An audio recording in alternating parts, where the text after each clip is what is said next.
व्यसनाच्या आहारी कसा जातो थोडक्यामध्ये मी तुम्हाला सांगणार आहे. तर एखादी गोष्ट आपल्याला पुन्हा पुन्हा करावीशी वाटणे आणि ती गोष्ट नाही केली तर आपल्याला चैन पडत नाही किंवा अस्वस्थ वाटतं. म्हणजे कुठलीही गोष्ट मग ती भौतिक असू दे, म्हणजे एखादी वस्तू असू दे किंवा काय असू दे, याच्यावर आपण सतत अवलंबून राहणे याला म्हणायचं व्यसन. त्या गोष्टीशिवाय आपल्याला चैन पडत नाही, त्या गोष्टीवर त्या व्यक्तीचं अवलंबत्व होतं. याला काय म्हणतो आपण? व्यसन. आता हे व्यसन कोणत्या प्रकारचं असतं हे आपण बघूया. तात्विक दृष्ट्या बघायला गेलं तर आपल्याला सुद्धा व्यसन असलं पाहिजे बाळांनो. पण ते व्यसन कसलं असलं पाहिजे? चांगल्या गोष्टींचं. बरोबर? उदाहरणार्थ वाचनाचं व्यसन असलं पाहिजे आपल्याला. म्हणजे वाचलं नाही, कुठलं ज्ञान ग्रहण केलं नाही तर आपली काय व्हायला पाहिजे? चलबिचल व्हायला पाहिजे. बरोबर? अशा प्रकारचं व्यसन असेल तर मग काय होईल? आपल्याला ते हानिकारक आहे का चांगलं आहे? सांगा बरं. चांगलं आहे का वाईट आहे? चांगलं. म्हणजे हे व्यसन आपल्याला असलं पाहिजे. व्यसन म्हणजे काय कळलं का? एखाद्या गोष्टीवर आपण सारखं डिपेंड राहायला लागतो. ठीक आहे, त्याला आपण व्यसन असं म्हणतो. आता बघा, दुसरी एक गोष्ट असते की ज्याच्यावरती लोक डिपेंड राहतात.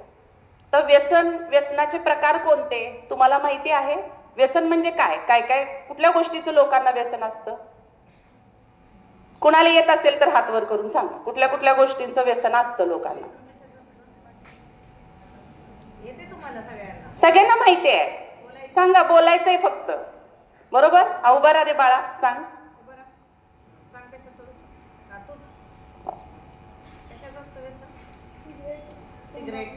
हा, सिगरेट, तंबाखू. अजून काय मुलींच्या मध्ये? हा, सांगा. का माहितच नाही तुम्हाला व्यसन म्हणजे काय? बघा, व्यसन याच्या अनेक प्रकार आहेत. म्हणजे अंमली पदार्थ घेणे, तंबाखूचं सेवन करणे किंवा अल्कोहोल कंटेंट, अल्कोहोल असणारं पेय पिणे, याला काय म्हणतो आपण? व्यसन असं म्हणतो. बरोबर? आता व्यसनाच्या आहारी सुरुवातीला माणूस जातो कसा? तर आपण बघून बघून ह्या गोष्टी शिकतो. बघा, असं कुणी आहे का की आपल्या परिसरामध्ये किंवा आपल्या शेजारी, आपल्या घरामध्ये किंवा आणि कुठं बाहेर कुणी एखाद्या व्यक्तीला व्यसन करताना बघितलेलंच नाही? असं कोण आहे का? व्यसन करताना म्हणजे तंबाखू खाताना बघितलेलं नाही, बिडी ओढताना बघितलेलं नाही, सिगरेट ओढताना बघितलेलं नाही, असं कोण आहे का आपल्यामध्ये? नाही. आपण काय करतो? ह्या गोष्टी बघत राहतो. आता तुम्ही सगळे विद्यार्थी आहात. तुम्ही व्यसनाच्या आहारी कसं जाता हे मी तुम्हाला सांगतो. सुरुवातीला आपल्या घरामध्ये आपले वडील असतील, चुलते असतील किंवा आणि कोण शेजारी असतील किंवा आणि कोण असेल तर हे काय करत असतात? तंबाखू खात असतात. बरोबर? किंवा गुटखा किंवा काय म्हणतो त्याला आपण, खर्रा ना, आणि काय काय आहे. ह्या गोष्टी तोंडामध्ये चघळत असतात किंवा सिगरेट ओढत असतात किंवा दारू पित असतात. ह्या गोष्टी आपण बघत असतो. बरोबर? आणि मग ते बघून आपण काय करतो? त्यांचं अनुकरण करण्याचा प्रयत्न करतो. काही विद्यार्थी अनुकरण करतात. काय होतंय? एवढी जण खात आहेत, बघूया जरा खाऊन काय होतंय बघूया, असं करून की नाही तंबाखू किंवा सिगरेट याचं अनुकरण आहे. मग ती सवय आपल्याला लागते. ठीक आहे? किंवा कुतूहलापोटी आपण दारू पिल्यानंतर काय होतंय जरा पिऊन बघूया, घरामध्ये अवेलेबल कुठं असेल तर, बाहेर असेल तर किंवा कुठूनही, मग ते मिळवण्यासाठी आपण बरेच प्रयत्न करतो. कारण आपल्याला एक सवय असते. बघा, काय सवय असते? करू नको म्हणलं की करायचं. बरोबर आहे का? करू नको म्हणलं की करायचं. आपल्याला सांगितलेलं असतं हे करायचं नाही, आपल्याला वाटतं की बघूया काय होतं, कुतूहलापोटी एखाद्या वेळेस. मग अशा प्रकारच्या व्यसनी पदार्थांचं, अंमली पदार्थांचं सेवन आपल्याकडून केलं जातं. ह्या अनेक प्रकारच्या व्यसनानं होतं काय? तर त्याचा शरीरावर आपला काय परिणाम होतो? आपल्याला माहिती आहे की अशा प्रकारची व्यसनं केल्यानंतर तंबाखू कुठल्याही फॉर्म मध्ये असेल, कुठल्याही स्वरूपात असेल, म्हणजे तंबाखूचा धूर आपल्या फुफ्फुसात गेला, स्मोकिंग त्याला म्हणतो, किंवा चघळली, किंवा तंबाखूची मशेरी लावतात, मिसरी लावतात, माहितीये का, जाळून. कुठल्याही स्वरूपामध्ये आपल्या शरीरामध्ये गेलं तर त्यानं आपल्याला कॅन्सर सारखे आजार होतात. कुठले आजार होतात? कॅन्सर सारखे. आणि मग ही तंबाखू आपण किती कालावधीसाठी खातो त्याच्यावरती आपल्याला आजार कसा होणार, त्याचं स्वरूप कसं असणार, ह्या बऱ्याच गोष्टी अवलंबून असतात. आता हा कॅन्सर होतो कसा किंवा माणसांना या प्रकारची व्यसनं करायची सवय लागते कशी हे तुम्हाला मी सांगते. तंबाखू आपण एक उदाहरण घेऊया, किंवा गुटखा किंवा पान मसाला किंवा सुगंधी काय असेल ते पुड्या मिळतात ना, हे सगळं अंमली पदार्थांच्या मध्ये समाविष्ट आहे. आपण टीव्हीवरती जाहिरात बघतो, एखादी पुडी असेल, तो हिरो काय करतो, कट करून खातो, बरोबर. मग आपल्याला वाटतं की ह्या पदार्थ खाल्ल्यामुळेच तो हिरो सारखा दिसतोय वाटतं, त्याच्यामध्ये क्वालिटीज ह्याच्यामुळेच आले. आणि मग आपण त्याचं काय करायला लागतो, अनुकरण करायला लागतो, किंवा आपल्याला असं वाटतं आपल्याला हे खाल्ल्यानंतर आपल्याला आपण हिरो सारखं होऊ, आपण हिरोईन सारखं होऊ, आणि मग आपण ते करून बघतो. ज्या वेळेला कोणत्याही स्वरूपामध्ये तंबाखू ही असेल किंवा सिगरेट असेल किंवा काही असेल, ते तंबाखूमध्ये निकोटीन नावाचं एक रासायनिक पदार्थ असतो. आपल्याला अभ्यासक्रमामध्ये सुद्धा आहे, बरोबर, निकोटीन आहे. आता ज्या वेळेला निकोटीन आपल्या शरीरामध्ये जातं, कसं जातं माहितीये? तंबाखू कसं खातात? तांबोळी, तंबाखू खाणारा माणूस बघितलायस का? उभं राहा तांबोळी, 5वीतला. हा, कसं खातात तंबाखू? सांग बाळा, उभं राहायचं. कसं खातात म्हणजे ऍक्टिंग नाही, तंबाखू खाताना काय काय वापरतात. त्याच्यामध्ये तंबाखू असते आणि त्याच्यामध्ये काय घालतात? चुना घालतात, बरोबर. आणि परत काय केलं जातं, त्याला मिक्स केलं जातं, रगडलं जातं, आहे की नाही. आणि तोंडामध्ये कुठंतरी ते विशिष्ट ठिकाणी ठेवलं जातं. बघितलंय ना असं? बस बाळा, ठीक आहे. ज्या वेळेला हा तंबाखू असणारा पदार्थ त्याला ऍक्टिव्ह केलं जातं, बारीक त्याची पूड केली जाते, त्याच्यामध्ये चुना घातला जातो. चुना म्हणजे काय असतं, त्यांना एक विशिष्ट प्रकारचा दाह निर्माण होतो आणि मग हे तोंडामध्ये कुठंतरी ठेवलं जातं, गालामध्ये किंवा ओठाच्या खालच्या बाजूला. तुम्ही निरीक्षणातनं बघितलं असेल माणूस तंबाखू कशा पद्धतीनं खातो. आणि तोंडामध्ये आपली जी गालाची आतली त्वचा किंवा तोंडाची जी त्वचा आहे, याचं एक वैशिष्ट्य आहे की तिथल्या गोष्टी डायरेक्ट आपल्या रक्तामध्ये पटकन ऍब्सॉर्ब होतात. म्हणजे कुठलीही गोष्ट खाल्ली की पहिल्यांदा आपल्या फुफ्फुसात जाते, जठरात जाते, तिथून पचन होतं, लहान आतड्यामध्ये ती आपल्या रक्तात शोषली जाते. या प्रोसेसच्या आधी पण एक सुरुवात होते आपल्या तोंडात. आणि ती कुठली सुरुवात असते तर आपल्या तोंडामधील जे आपल्या गालाचं आतलं आवरण आहे ते अतिशय शोषक असतं. त्यातनं सुद्धा डायरेक्ट काय केलं जातं, आपल्या रक्तामध्ये त्या गोष्टी शोषल्या जातात. त्यातनं पुन्हा चुना लावलेला असतो, तो तिथं काय करतो, एक मार्ग मोकळा करतो तंबाखूसाठी. म्हणजे तिथं खात झालेली असते आणि पटकन तिथलं वरचं आवरण निघून जातं आणि तो निकोटीन नावाचा जो पदार्थ आहे तो पटकन आपल्या रक्तामध्ये मिसळला जातो. आता हा रक्तातनं कुठं जातो माहितीये? रक्तातून डायरेक्ट तो आपल्या मेंदूकडे जातो. मेंदू आपला खूप ऍक्टिव्ह आहे. आपल्या मेंदूमध्ये न्यूरॉन्स नावाच्या पेशी असतात, त्या सिग्नल तयार करत असतात. ज्या वेळेला हा निकोटीन नावाचा पदार्थ आपल्या मेंदूमध्ये जातो, तिथं गेल्यावर तो काय काम करतो, तिथं आपल्या मेंदूला तो ऍक्टिव्ह करतो पटकन. आणि ऍक्टिव्ह झाला की एक रासायनिक पदार्थ मेंदू आपला तयार करतो आणि त्या रासायनिक पदार्थाचं नाव आहे डोपामाइन.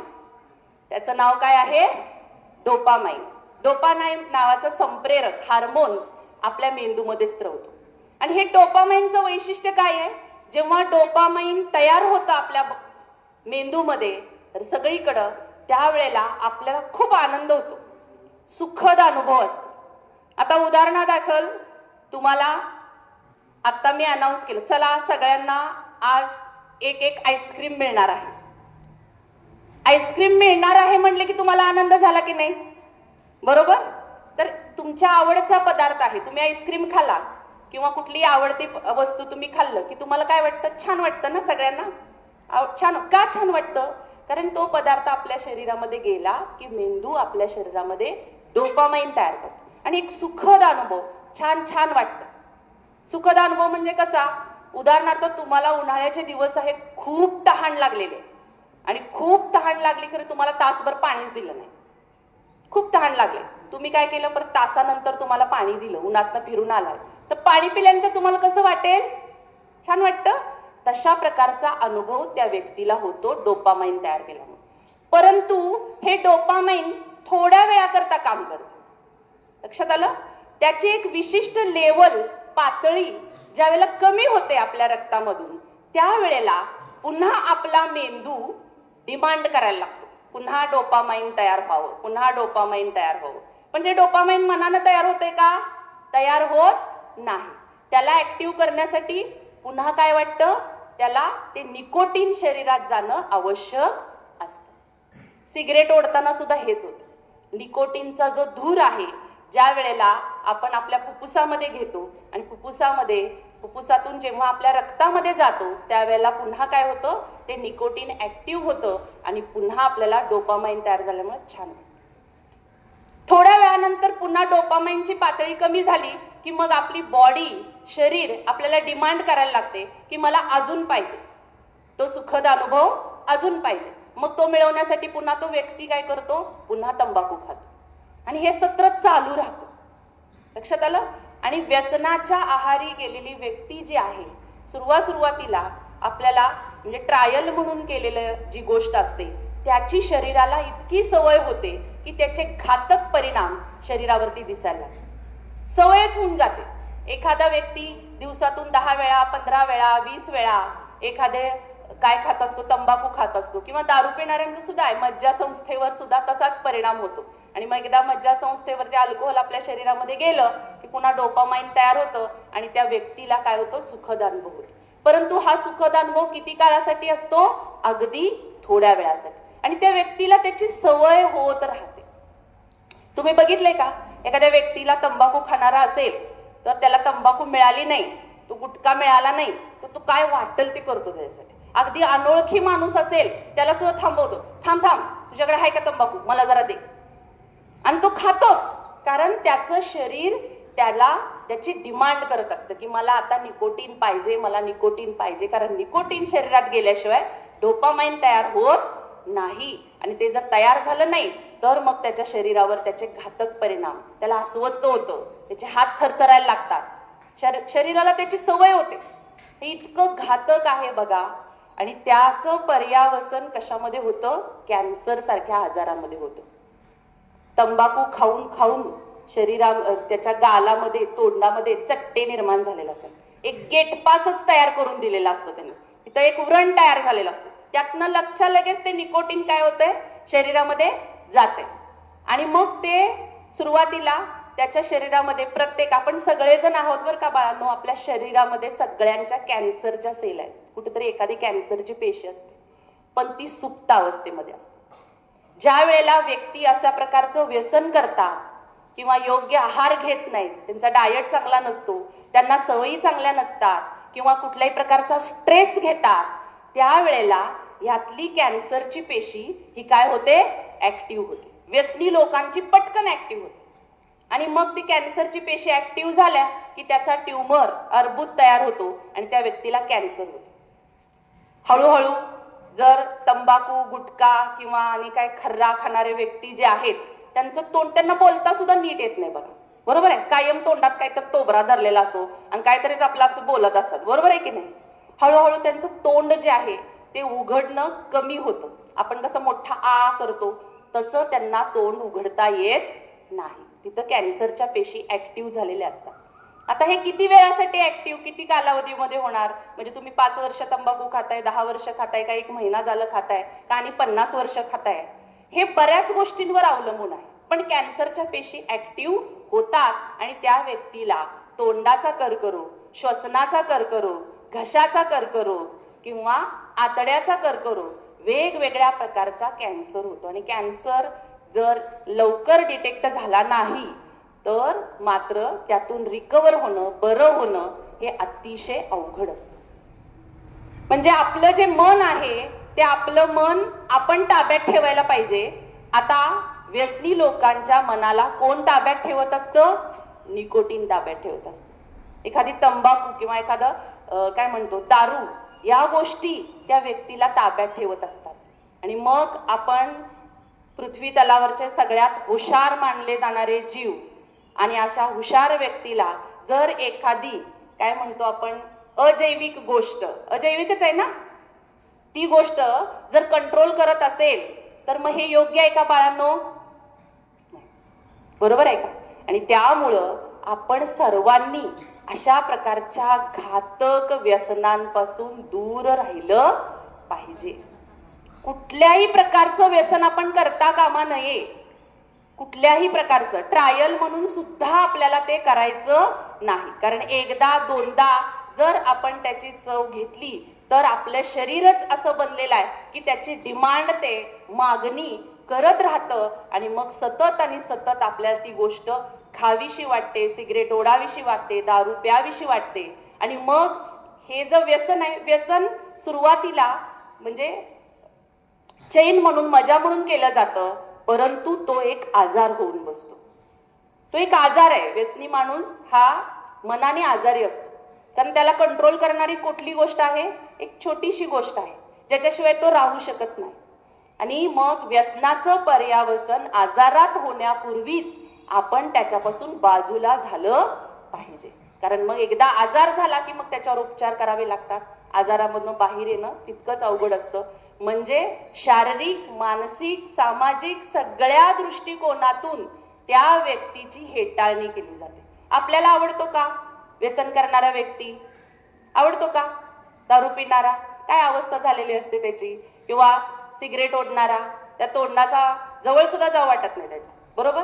गेलं की आपल्याला काय येतो? त्याचा वास येतो, घाण वाटते ना. मग आपल्याला असं कोणीतरी, आपण असे होऊ असं तुम्हाला वाटते का? आपण असं व्हावं असं तुम्हाला वाटते का? याच्यापासून आपण लांब राहिलं पाहिजे. आणि त्याच्यासाठी ट्रायल म्हणून नव्हे, त्याच्याकडे वळू सुद्धा नका किंवा बघू सुद्धा नका. दुसरा एक प्रकार आहे व्यसनाचा. आता हे झालं आपण बघतो ते दररोज, म्हणजे तंबाखू खाणं, गुटखा खाणं, हे काही म्हणजे काय म्हणतो त्याला, वाईट गोष्ट आहे असं कुणाला वाटेनाच झाले. लोक सर्रास करतात. ते करताना त्यांना कुठली लाजच वाटत नाही. बरोबर आहे? आता दुसरी एक गोष्ट आहे की जी लपून छपून केली जाते, आणि ती गोष्ट म्हणजे अंमली पदार्थ, म्हणजे कोका, हिरोईन, गांजा यासारख्या अंमली पदार्थांचं सेवन करणं. त्यात सुद्धा हेच रासायनिक पदार्थ आहेत.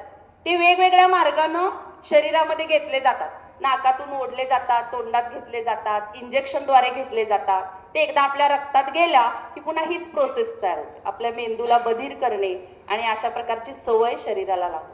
या प्रकारच्या अंमली पदार्थांपासून सुद्धा आपण लांब राहिलं पाहिजे. आणि हे जे पदार्थ आहेत तुलनेने थोडेसे काय आहेत? महाग आहेत. एकदा घेतले, दोनदा घेतलं की माणसाच्या शरीराला त्याची सवय होते आणि मग ते महागड्या गोष्टी करण्यासाठी लोक गुन्हेगारीकडे सुद्धा वळतात. एखाद्याचा खून सुद्धा करतात पैसे घेण्यासाठी. म्हणजे इथपर्यंत या व्यसनाचे दुष्परिणाम आहेत बघा. आपण त्या सगळ्या गोष्टींकडे वळायचं नाही. शालेय विद्यार्थ्यांच्या मध्ये अजून एक व्यसन आपल्याला दिसून यायला लागलेलं आहे. तुम्हाला माहिती असावं, कदाचित तुम्ही ऐकलंही असेल. झेंडूबाम माहितीये का तुम्हाला? कशासाठी वापर करतात त्याचा? डोकं दुखतंय म्हणून, बरोबर, किंवा काही दुखत असेल तर. आणि ते इझिली अवेलेबल आहे, कुठल्याही जनरल स्टोअर्स मध्ये मिळतं. या झेंडूबामची सुद्धा विद्यार्थी नशा करण्यासाठी वापर करत आहेत. ते कसं करत आहेत तुम्हाला माहित नसेल तर चांगलीच गोष्ट आहे, पण मी तुम्हाला माहिती देणार नाहीये याच्यामध्ये. पण ते सुद्धा एक प्रकारची नशा करण्यासाठी. तुमचा जो व्हाईटनर तुम्ही वापरता, तुम्ही चुकल्यानंतर खाडाफोड करण्यात, त्यानं सुद्धा नशा करता येते बघा. पण अशा प्रकारच्या वाईट प्रवृत्तीपासून आपण काय राहिलं पाहिजे? लांब राहिलं पाहिजे. नाहीतर आपण त्याचे गुलाम होणार आहोत. एकदा, दोनदा, तीनदा घेतले की आपण आजारी होणार आहोत, आपण व्यसनी होणार आहोत. आणि त्याचा परिणाम सगळ्याच गोष्टींवर होणार आहे. शरीरावर तर होणारच आहे 100%. बरोबर? आणि म्हणून या गोष्टींपासून लांब राहण्याचा आपण प्रयत्न करूया. आपल्या घरामध्ये, आपल्या परिसरामध्ये असे कोण व्यसनी लोक आपल्याला दिसत असतील, कुठल्याही प्रकारचं व्यसन ते करत असतील, तर आपण त्यांना थांबवण्याचा थोडासा प्रयत्न करूया आणि आपण सुद्धा याच्यापासून लांब राहूया. ठीक आहे? तर व्यसनाचे दुष्परिणाम कसे होतात, व्यसन कसं घातक आहे, थोडक्यामध्ये मी तुम्हाला याची माहिती दिलेली आहे. आपण सगळ्यांनी या सगळ्या गोष्टींपासून काय करायचंय, लांब राहायचंय. एकदा त्यात गेला की बाहेर येणं मुश्किल, आपण त्याच्यापासून लांबच राहूया. ठीक आहे.